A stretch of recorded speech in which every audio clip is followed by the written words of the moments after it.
మరి ఎలా ఉంటారు అర్థం చేసుకునేదా మరి అందుకే కారణం చూసి కదా. నాకు ఆ రోజుల్లో ఎందుకు పుట్టలేదు అనిపిస్తుంది.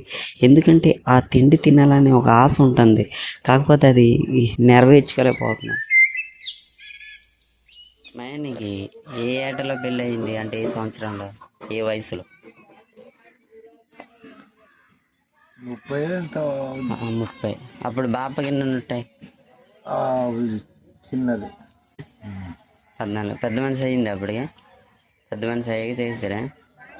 మరి ఎందుకు మేము ఎంత చిన్న వయసులో చేస్తారు మరి అయితే ఫ్రెండ్స్, అప్పట్లో కట్నాలు వీటి సంగతి పక్కన పెడితే, అప్పట్లో ఏంటంటే ఊళ్ళో వాళ్ళు చేసుకుంటారండి. అంటే అదే మేనరికం అంటారు కదా, అటువంటి పెళ్ళిళ్ళే ఎక్కువగా జరిగాయండి. అందులో ఒకటే ఈ మామయ్య గారిది అనమాట. ఈ మామయ్యల పెళ్ళి కూడా మేనరికం అనమాట. పాప ఎలా ఉండేది? బాగానే ఉండేదా? మరి అర్థం చేసుకునేది అసలు? అదే ఇప్పుడు పెద్దలతో అంటే మరి ఎలా ఉంటారు, అర్థం చేసుకునేదా? మరి అందుకే కారణం చూసి కదా. విన్నారు కదండి, ఎంత మంచి మాట చెప్పాడు మా మాయ అయితే. ఎందుకంటే అర్థం చేసుకోవడం కావాలండి, భార్యాభర్తలు అర్థం చేసుకోవాలన్నమాట.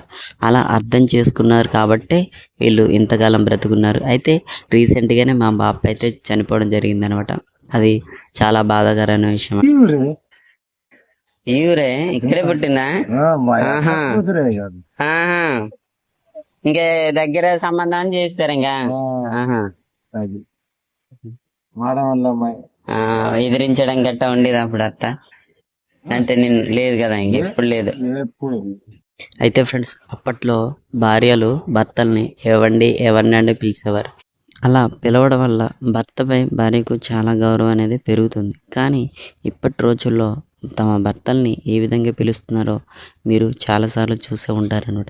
మా గ్రామంలో కూడా ఎక్కువగా అయితే బావ అనే వరుసతోటే పిలుస్తారనమాట. అవునా? ఎన్ని పంటలు వేసేవారు అప్పుడు?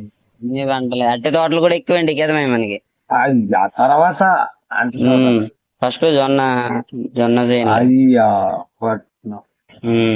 నిజంగా ఫ్రెండ్స్, నేను ఉన్నప్పుడైతే, అంటే నా ఊహ తెలిసి నుంచి అయితే, మా గ్రామంలో అట్టి తోటలు చాలా విరివిగా పెంచేవారు. అలాగే చెరుకు కూడా.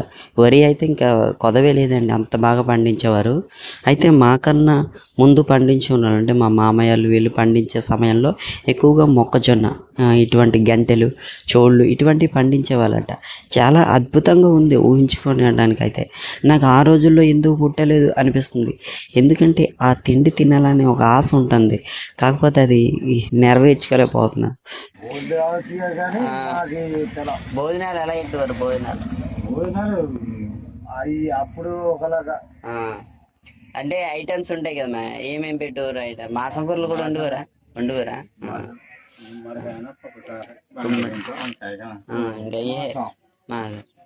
మాసం ఎవరో గానీ. అయితే ఫ్రెండ్స్, అప్పట్లో వివాహానికి సంబంధించిన లేదంటే ఫంక్షన్కి సంబంధించిన భోజనాలు, పంక్తి భోజనాలు పెట్టేవారండి. అదే టేబుల్స్ వేసి చైర్లు వేసి కూర్చోబెట్టి పెడతారు కదా. అందులో గ్రామంలో ఉన్న కుర్రాలు ప్రతి ఒక్కరు పార్టిసిపేట్ చేస్తారండి. చాలా బాగుంటుంది ఆ సీనరీ చూడటానికి.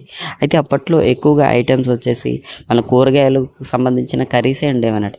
ఇప్పుడు అంటే చికెన్ ఇవి వచ్చినాయి, కానీ అంటే అప్పట్లో చికెన్ కూడా పెట్టుకునేవారు, కాకపోతే కొంచెం ఎక్కువగా కూరగాయల భోజనాలు పెట్టేవారు అన్నమాట. సో ఫ్రెండ్స్, ఈ వీడియో ఎలా అనిపించిందో కింద కామెంట్లో తెలియజేయండి. వీడియో నచ్చితే తప్పకుండా లైక్ చేయండి, ఛానల్ని అయితే సబ్స్క్రైబ్ చేసుకోండి. మరిన్ని మంచి వీడియోస్ మన ఛానల్లో చాలా ఉన్నాయండి, చూసే ప్రయత్నం చేయండి. సో ఫ్రెండ్స్, జై హింద్.